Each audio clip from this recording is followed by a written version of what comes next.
А чули ви про камін-п'єц?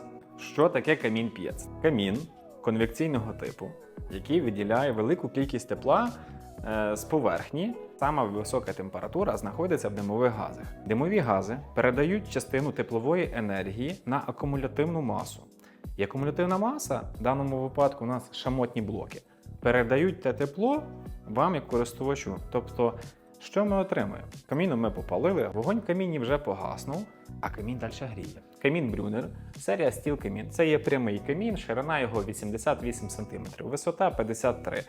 Що в нього є такого цікавого? Візуально бачимо, що в комплекті йде монтажна рама. На цю раму також можна робити навантаження облицювальне по зовнішній частині. Це є регулятор подачі повітря. Вліво-вправо зменшуємо, збільшуємо. Від цього буде залежати інтенсивність горіння вашого каміну. Також варто звернути увагу, що ручка у дверцятах зйомна. Немає жодних елементів, які будуть, скажімо, відволікати. У вас є тільки картинка каміну. Відкрити дверцята, вставляємо ручку, піднімаємо вгору. Камін з гільйотиною. Це комфортно, зручно. Всередині каміна є цікаве рішення. Виробник передбачив шамот чорного кольору. Після використання ми не будемо бачити ні саджі, ні диму, ні кіптяви на стінках. В каміні є система обдуву скла.